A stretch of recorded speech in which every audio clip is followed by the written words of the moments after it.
Good morning, ladies and gentlemen. For those of you that don't know me, my name's Stephen Dennis, Chairman of ROTS. It's 10 a.m.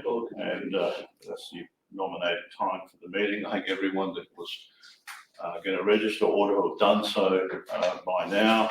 Phones off if you wouldn't mind. I've been informed by Mr. Hunt that there is a quorum present. I declare the meeting open. Let me start by introducing the board. Robert Ryan on my left. Rob's, as you know, Managing Director. On Rob's left is Matthew Hogan, Matt Hogan, who comes to us following the transaction we undertook this year with Venus, and was delighted to have Matt join the board. I should also say we've got Barry Felberg from Venus here as well. He's come along, so welcome, Barry. And on Matt's left, we've got John Mayer. There's also Chris Hunt. Chris is the Chief Financial Officer, Company Secretary of the company. A couple of other notable people here. We've got Travis Craig down there, welcome, and we've got Dan over there. Dan, correct me if I get the pronunciation wrong. Marchesi. All right, I got pretty good. Thanks, Dan. And from our auditors, Picture Partners, where are you? Michael? Yeah, Michael Luprino, and I hope I got that right. Very well. All right. So look, we do have quite a lengthy agenda today, so I'm going to stick to the formalities. If you can bear with me while we wade through those. In terms of the more important business issues, Rob's going to make a presentation once we've got through those formalities. Of course, you're very welcome to ask questions on the way through on the specific resolutions. But in terms of the business issues, I suggest we just hold fire until Rob makes his presentation, and you'd be very welcome to ask whatever questions you wish to ask at that point. So look, as I said, please bear with me. There is a notice of meeting that has been issued. All the resolutions today will be dealt with by a poll, and the results of that poll will find their way out to the ASX later today, although you'll see when I put the proxies up that they're a very strong indication that the resolutions will all proceed favourably. Lisa is here, who's probably tired of me turning up at these meetings these days, but Lisa Owen from Computershare, she'll give you the instructions on how to handle the voting papers at the time of the voting, and she'll get those papers around to you, and we'll look after that aspect. All right, as I say, let's get to these formalities. A notice of meeting together with the explanatory memorandum that's gone to shareholders, and I propose, unless I hear to the contrary, that it be taken as read. Minutes of previous meetings, 30th November 22, that's a year ago almost to the day. They've been signed. Anyone wants to have a look at them, they're available through Chris. Proxies, we have proxies for 116 million shares. There is a register of proxies somewhere, if anyone wants to have a look at those. And Chris, you'll put up the proxies. There they are there in all their glory. As I said before, those proxies are all in favour of the resolutions that have been put today, and so I thank most of our shareholders for their support in that regard. Any open proxies that I've received as chair, they'll be voted in favour of the resolutions being considered today. And as I mentioned before, we'll put up the individual proxies for each resolution as we go through. So moving to the matters in the notice of meeting, the annual report. So bear with me, a lot of this is formal. I'm sure many of you have been through it before. The annual report, this doesn't actually require a resolution, but we are tabling the annual report, the financial statements and the auditor's report for the year ended June 30. as I mentioned before, Michael Aprino from our auditors here if there's any questions. Anyone got any questions in regard to those reports or statements? If not, then we'll move to the first formal resolution, which is always the exciting one, the adoption of the remuneration report. This is a non-binding resolution. Can we put up the resolution? So you can see it there for the purposes of the Corporations Act, Section 250. But the remuneration report be adopted. Does anyone wish to ask a question or speak to that resolution? If not, I put the motion, and as I indicated before, that resolution will be decided by poll. Rob, you're up because resolution 2 concerns my re-election. So if I hand the chair to Rob, he'll deal with that item of business.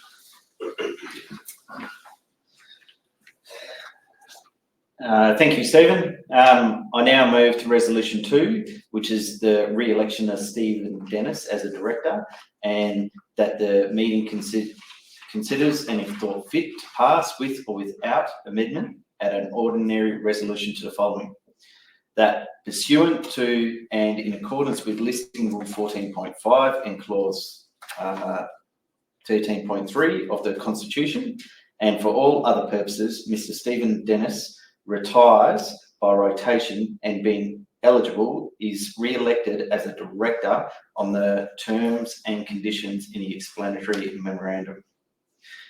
If any shareholder or proxy wishes to speak or any mentions, please feel free to do so now. If there's no further discussion, I now put into motion and at the noted as noted earlier in this resolution will be decided by poll, which we conducted after all resolutions have been put. Thank you. I'll hand back to Stephen. Thanks, Rob. Just as well that resolution was approved. Not sure what we would have done had it not been, but anyway. Resolution 3 is a similar resolution for the election of Mr. Matthew Hogan, whom I introduced before. You can see the resolution as it appears on the screen. I'm not going to read it again. You should see the proxies for and against. If any shareholder or proxy holder wishes to speak or ask questions, please feel free to do so. No discussion. I now put the motion that resolution will also be decided by a poll. All right. Now the next resolutions are all largely to do with the capital raising that we undertook earlier this year. There are some formalities that require, for example, the shares that were issued to Venus Metals and also to Hawke's Point to be put to shareholders. So a lot of these resolutions are to do with that placement and follow that placement. First of all, resolution 4 is to ratify tranche 1 of the placement shares that I referred to in the equity raise before that were issued under Listing Rule 7.1A. I now move resolution 4 as it appears on the screen there, and you can see the terms of the resolution, and again I won't read it to you. You can see it there, and then if any shareholder or proxy holder wishes to speak, you can please feel free to do so now, and you can see the proxies. I should have said it for and against as well. Are there any questions in relation to that? If not, put the motion, and noted earlier this will go to a poll. Also, I mentioned the issue of shares to Hawke's Point. Again, this follows or was to do with the equity raise that we undertook earlier. Again, a formality in terms of our arrangement with Hawke's Point. So resolution 5 is for the issue of shares to Hawke's Point and or its nominee under the tranche 2 placement. And I move the resolution 5 in the terms on which it appears on the screen. I don't intend to read it. Is there any discussion concerning that resolution? If not, I put the motion, and this resolution will also be decided by poll. Resolution 6, similar resolution, this time an issue of shares to Venus Metals Corporation or its nominee under the Tranche 2 placement. Venus participated in the raise. Resolution 6, issue of shares to Venus Metals. You can see the resolution or the terms of the resolution as it appears on the screen. Again, I will not read it. Is there any shareholder or proxy holder who wishes to speak or ask questions? Please feel free to do so. No discussion. I put the motion and this resolution will be decided by a poll. Resolution 7, Rob, you'll back up. Resolutions 7, 8 and 9 are to do with shares which I, Rob, Ryan and Matt Hogan have subscribed for. These are not, these are shares which we're paying for. You'll be pleased to know. So we've participated in the equity raise. It's a formality for each of these placements to be approved by shareholders. So that's what these next 3 resolutions are to do with. And Rob, if you could start with resolution 7, please. Thank you, Stephen. I'll now move to resolution 7, which is looking for the pursuant in accordance to listing rule 10.11, the issue of 250,000 shares and an issue price of 20 cents per share to Mr. Stephen Dennis as part of tranche 2 of the placement that we run earlier this year. If any shareholder or proxy holder wishes to speak on any questions, please feel free to do so. If there was no further discussion, I'll put in motion that, as noted earlier, this resolution will be decided by a poll, which has passed. Thanks, Rob.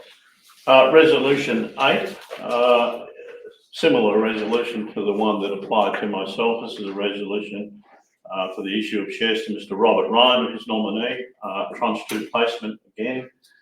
I now move that resolution 8 in the terms on which it appears on the screen, 250,000 shares, which Rob's subscribing for at 20 cents.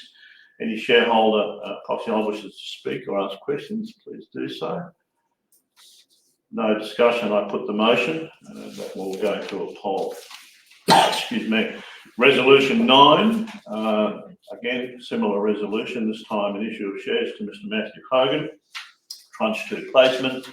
He's subscribing for 100,000 shares at the same issue price, 20 cents. If any shareholder, so I now move that resolution, I should say, in the terms of which it appears on the screen. If any shareholder or proxy holder wishes to speak or ask questions, now's the time.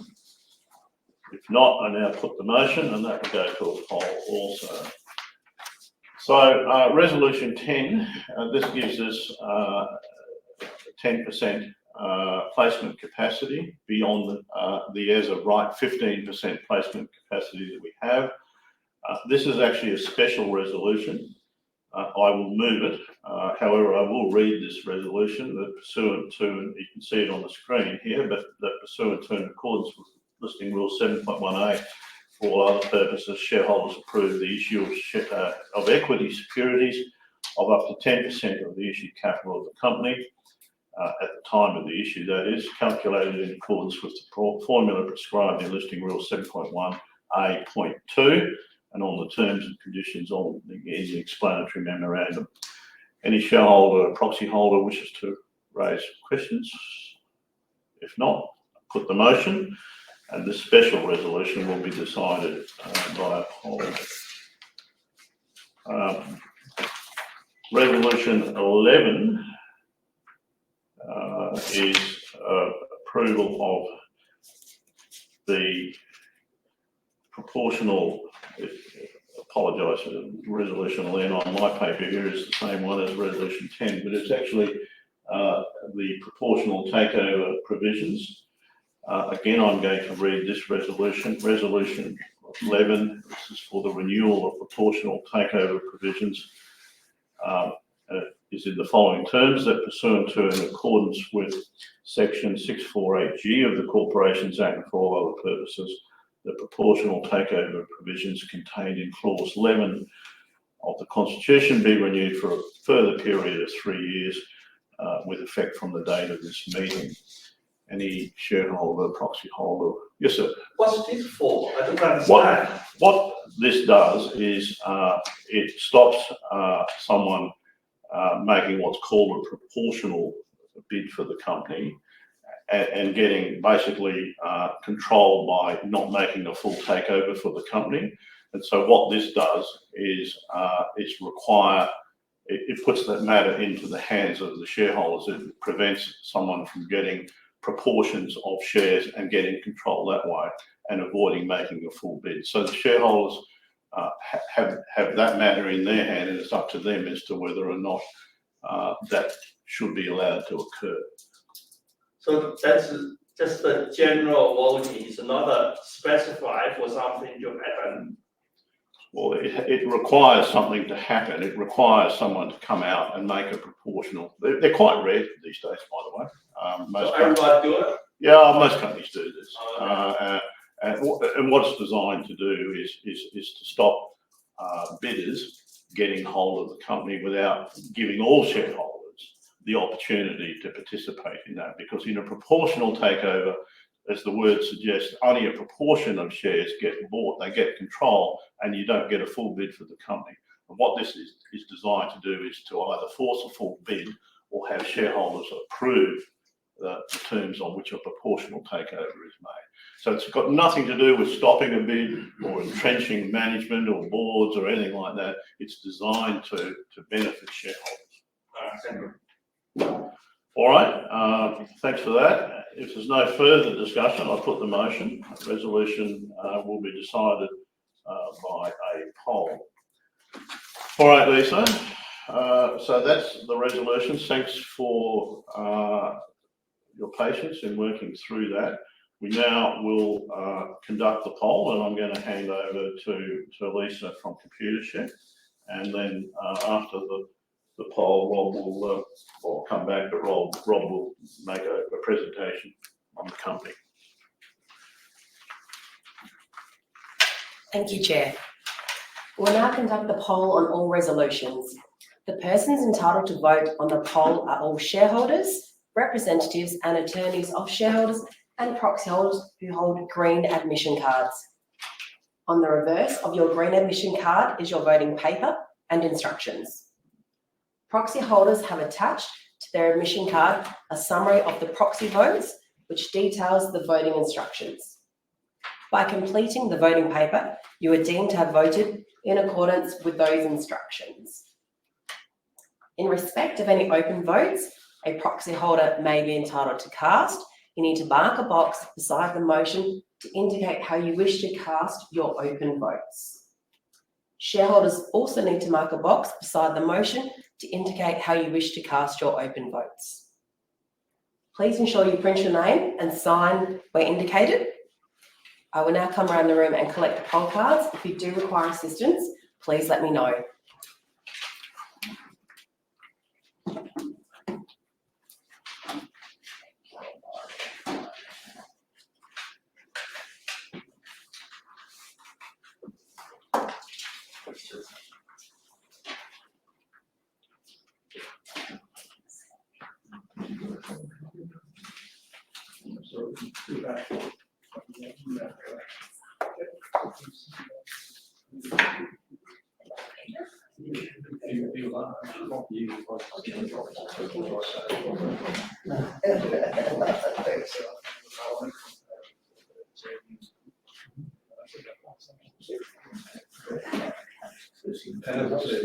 I didn't see you there. My apologies.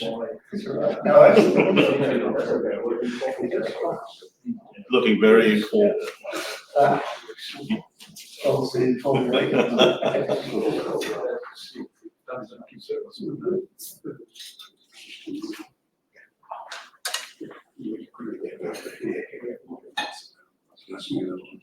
Chair, I believe all cards have been collected. Thanks, Lisa. I'm assuming everyone that wants to vote has done so. And therefore, ladies and gentlemen, voting is closed. And as I indicated earlier, the results of the poll will be released to the ASX as soon as they're available. But you would have seen that all the resolutions would have gone through on the proxies which appeared on the screen. All right, Rob, you're up, and I think at the end of that, the meeting is still open, and at the end of that, we'll have a cup of tea and so forth, and I'm sure Rob will be welcoming any questions that you've had on the way through.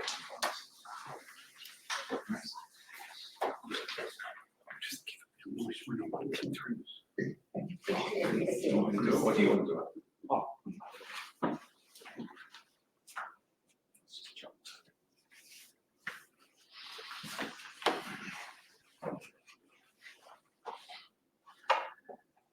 Thank you, everyone. What a year 2023 has been. One of the things I'd like to touch on first before we sort of launch into an overview of what we're doing at ROX is what we've achieved over the past year and what we want to do moving forward. Over the last year, we've brought together Venus and ROX's interest in our tenement packages, and that really does give us a strategic land holding now that covers 60 kilometres of the UME shear zone and some nearly 700 kilometres of tenement package.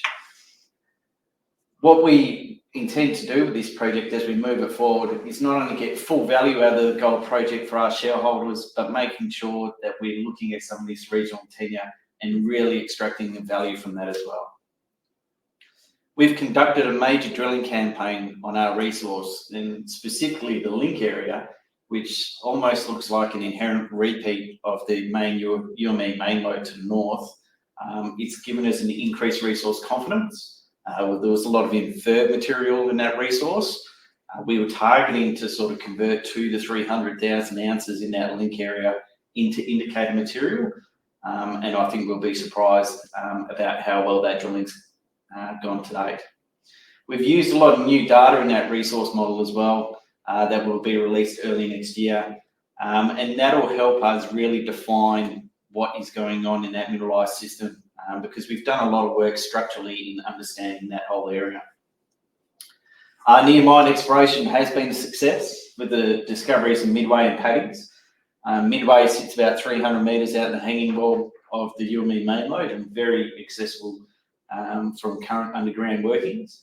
And that gives us the potential to really start looking at the project a bit differently and how many ounces we'd be able to put into a potential pre-feasibility study and definitive feasibility study in the future. Paddy's lode just to the south, it's a blind target where we've defined a strike of 150 metres at about 200 metres depth below surface.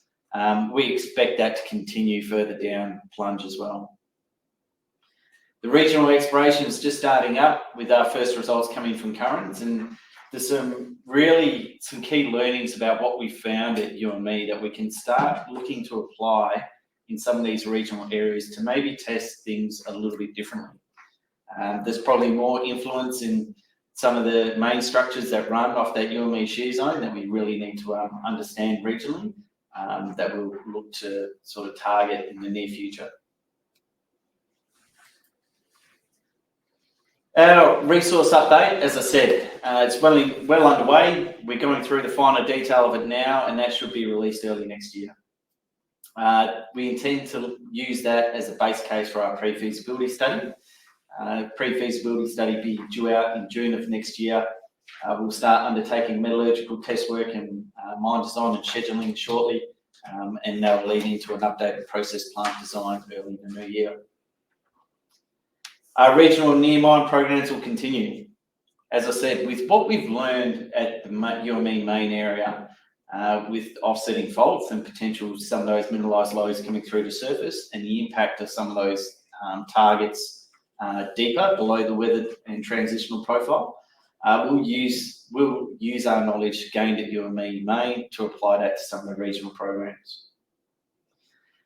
We will look at alternative funding options for the project. One of the things is, and you'll see with our share price where it sits today, we do have a lot of value in projects outside of our main goal, which is a UME gold mine. We have potential funding opportunities with some of our non-core assets out of Mount Fisher and Mount Eureka that we can potentially monetize in the new year. Being located just outside of Mount Magnet does put us in the hotbed of the Murchison region, which is undergoing consolidation at the moment. However, the UME project sits just outside of the Murchison region in a strategic land holding all by itself. As I said, this is a 700 square kilometre land package that covers a known greenstone belt that hosts high-grade underground gold mines. I've got no doubt that there's more than one penny or more than one UME sitting there under the cover, and we're in a real advanced position to be able to take advantage of that. With our share register, we do have major support from Hawke's Point, who are our second largest shareholder, holding 9.9% of the company, and of course Venus, with many members of the Venus board here today, showing their support again for what we're doing here at ROX. We see inherent value moving forward. Like most gold juniors over the past 6 months, there has been a move outward, even though the gold price has been increasing. And what I see is in the inherent turnaround in the new year as people start realising that at $2,030 US an ounce gold, as it sits this morning, there is a lot of value to be had with a project that has millions of ounces in resource. And building confidence in that resource is the first thing that we've attempted to do. The drilling at Link, as I said, really focused on increasing the amount of indicator we have in that resource that can go into potential mine plans. And that drilling has come back with some really outstanding results. Some of the deepest drilling to date at Link is returning results such as 24 metres at 12 grams a tonne. It's still probably the deepest hole is 3 metres at 10. This is a high-grade underground gold mine in waiting. I've got no doubt that this will be mined in the near future, and hopefully ROX will be the ones doing this. And what we know here at UME is there's continual expansion at depth. On the UME main lode, the deepest hole drilled to date is 970 metres below surface, and that is still going to 6 metres at 16 grams a tonne. I've got no doubt that with our new structural knowledge of this area, it starts showing that this isn't a shear zone that just ran up and curved along the granites. There is a number of offsetting faults that define the mineralised zones through here. That has helped us in defining these offsetting faults, in targeting deeper mineralisation, which has improved the resource at Link. But what we have also found now is there is a number of zones that are untested. If we look at the near mine areas, obviously down plunge at Link is a massive target for us.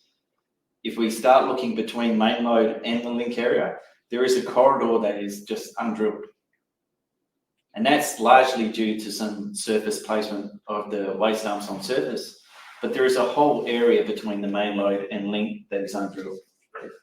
If we start looking further to the south, at the old Pollard mine, again, there is hardly any drilling below the old Pollard mine, where we went through a lot of historical maps and records, where those Pollard drives were going 16, 20 grams a tonne.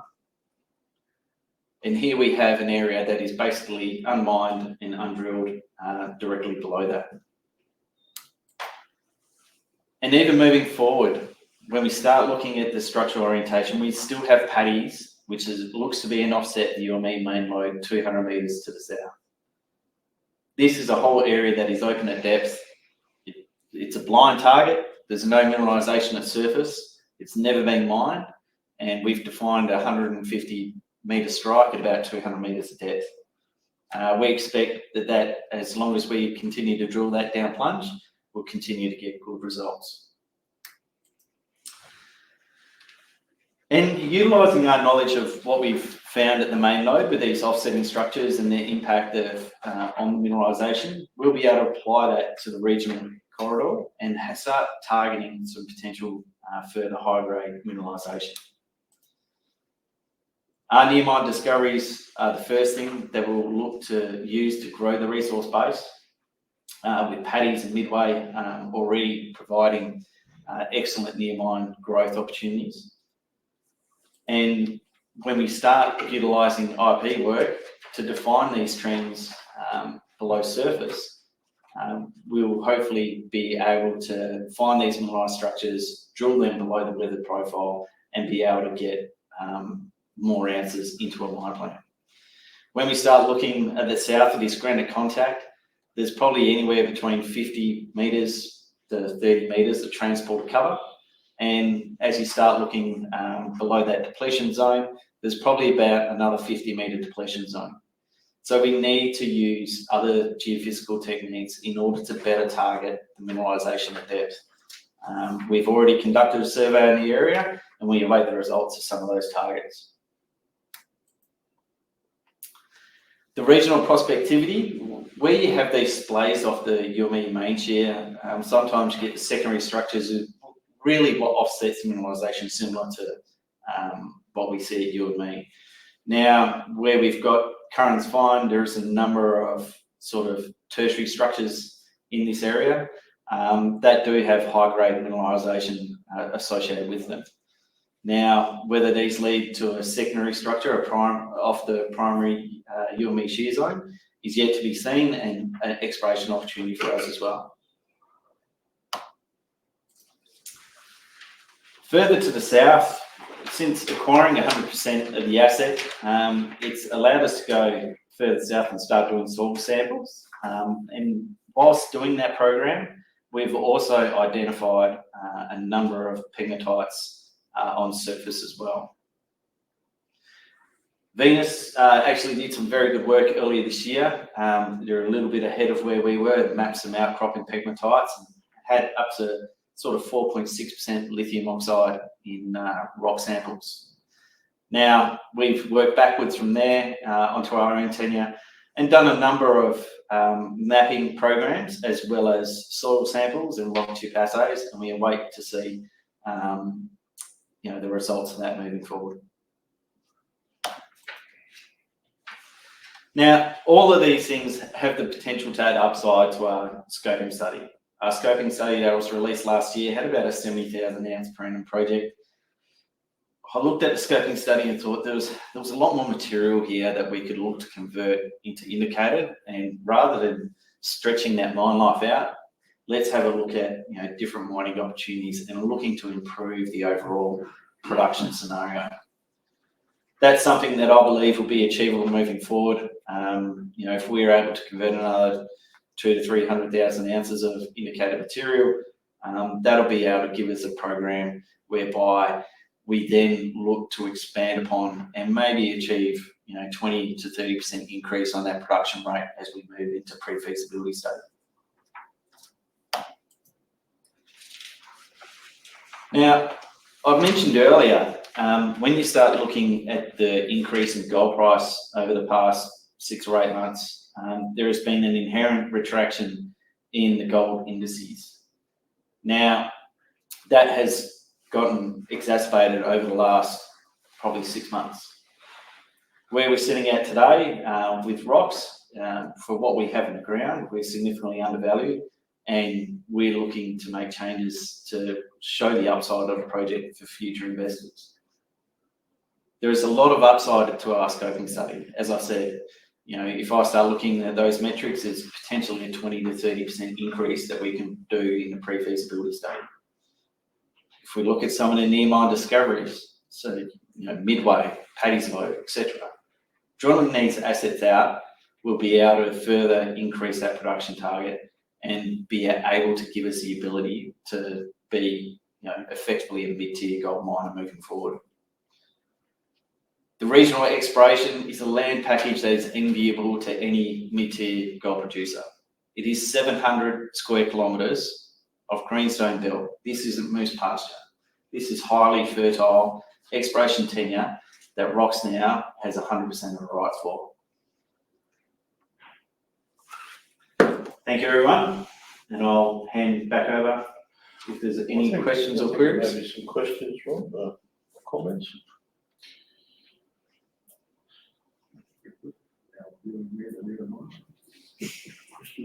Nope.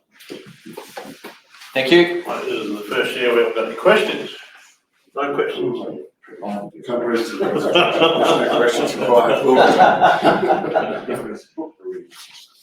All right, well, look, thanks everybody. Thanks, Rob, for the presentation. Thanks to everyone for coming along and participating. Thanks for those that are online as well who have listened in. I declare the meeting closed, and as I said before, I'd be delighted if you could join us for an informal chat, a cup of tea or coffee. Thanks very much for coming.